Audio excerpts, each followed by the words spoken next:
Yo, yo, it's your boy FRO, and today I'm going to be talking about the films, the television, and the rewatches that I got to go through all of the month of October 2023. So ain't nothing to it but to do it. First up, we got a movie called It Lives Inside, and this one I thought was pretty I was right down the middle, probably gave it like a 6 out of 10. I thought the creature design was one of the strongest things about it. There's this fucking glass jar that the spirit is trapped in. This one girl is warning the main character, and she's like, don't let the demon out or the spirit out. And this spirit ends up haunting the main character, and it's rooted into some childhood trauma type of stuff.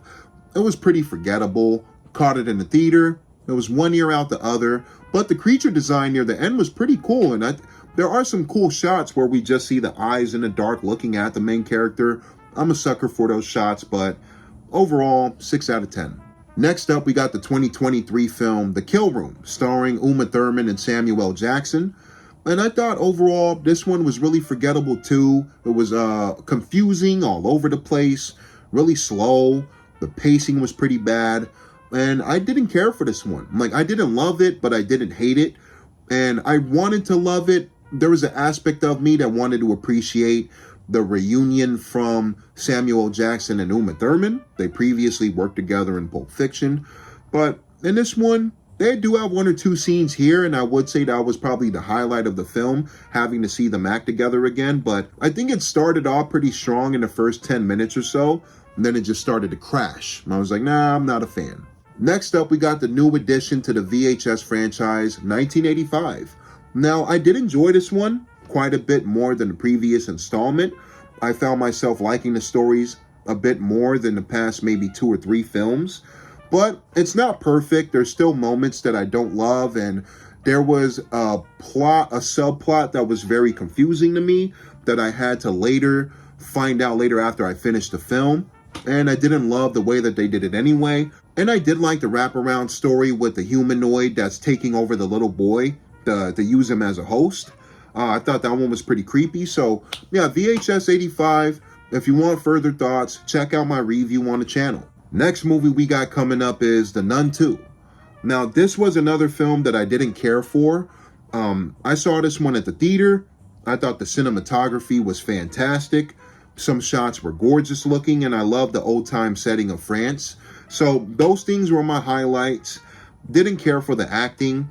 Maybe Teresa Farmiga as I'm saying her name wrong, but the lead actress, I did think she did a pretty decent job. And maybe some of the supporting cast roles, but don't care for the nun as a villain. You know, I think she's the CGI on her face was very noticeable, and it took me out of the film a lot.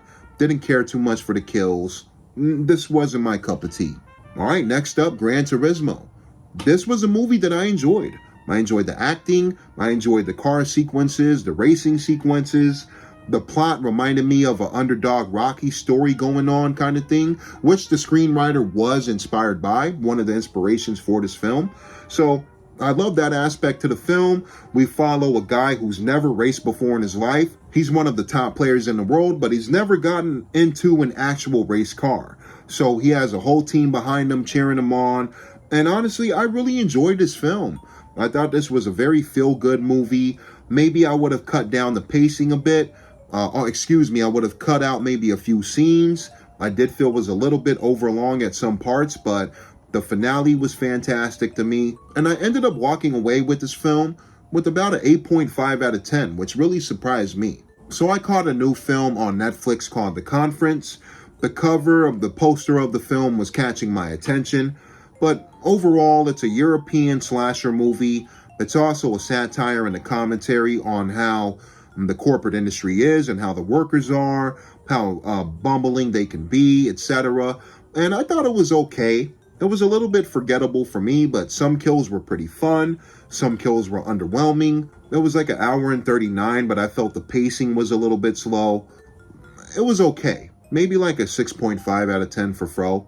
Next up, we got an independent horror film called Malibu Horror Story. Now, this one I rather enjoyed. I thought it was pretty decent.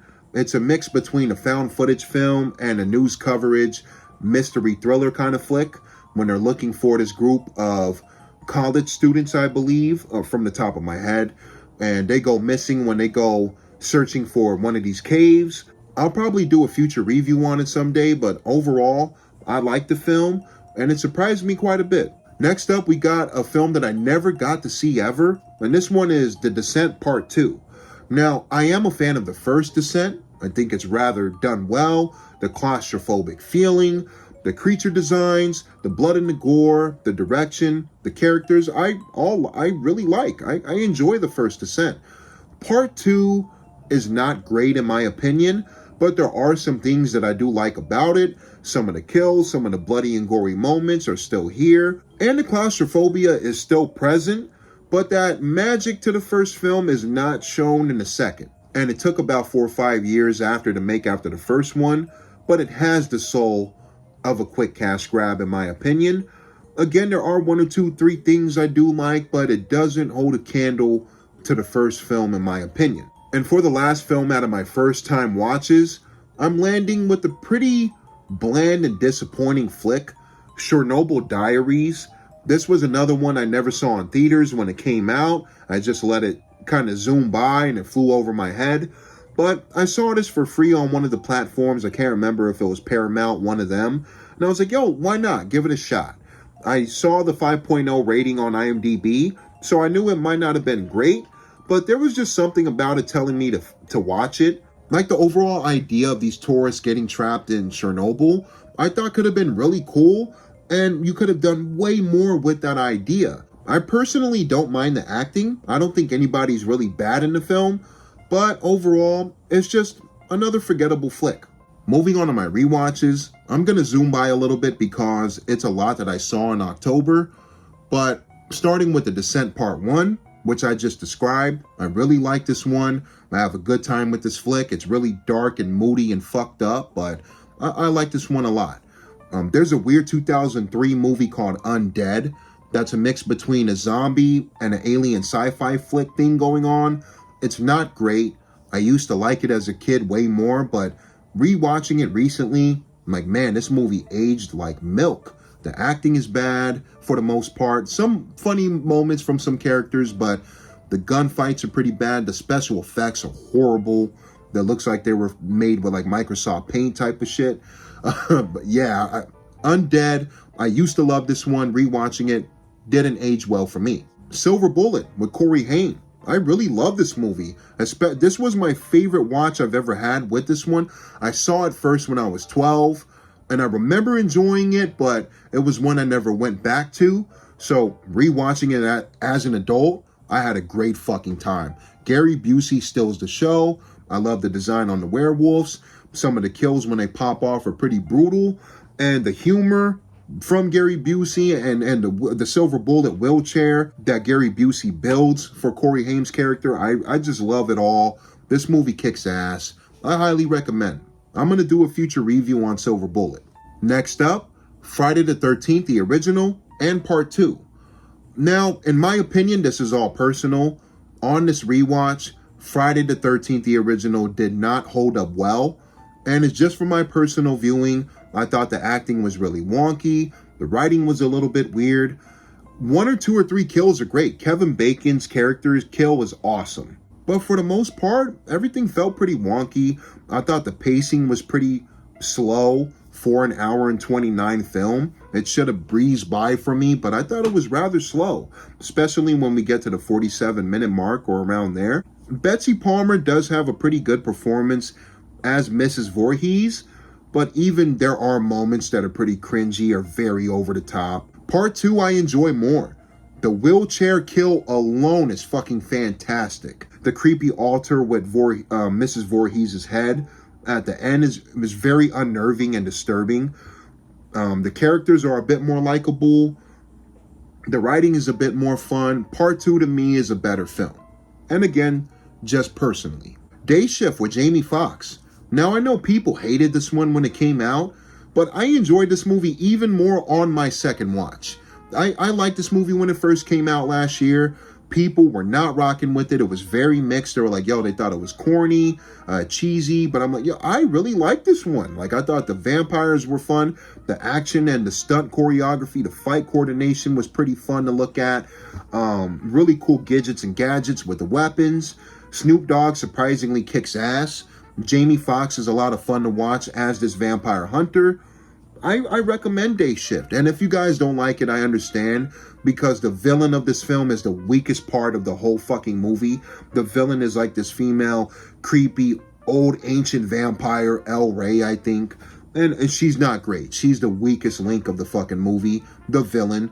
But everything else to me is awesome. I really like this movie. I actually root for it. And last on my rewatches, I'm dropping this review today as well. So be on the lookout for this one for my review. But this is a bad movie called Dead Heist.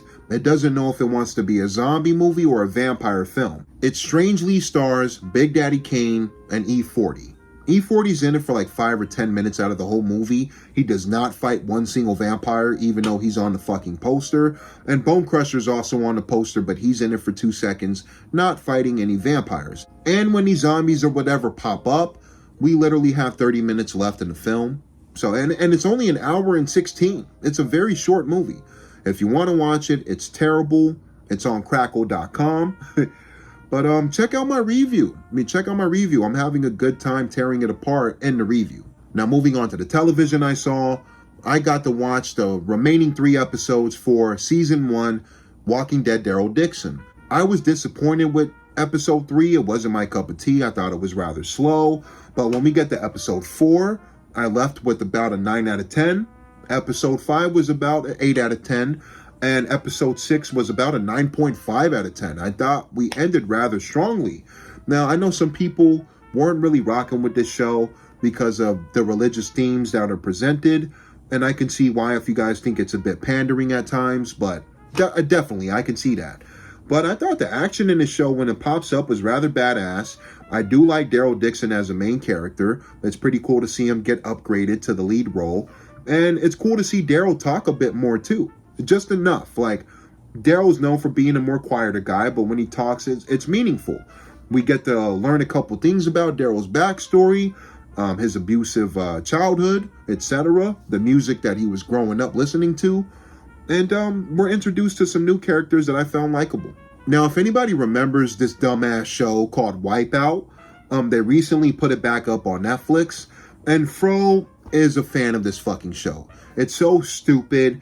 It's mindless entertainment. You could turn off your brain watching it. But it's cool. It's cool seeing contestants going through these obstacles, failing completely, and some of them even passing. All right, y'all. It's your boy FRO. I powered through this video for you guys.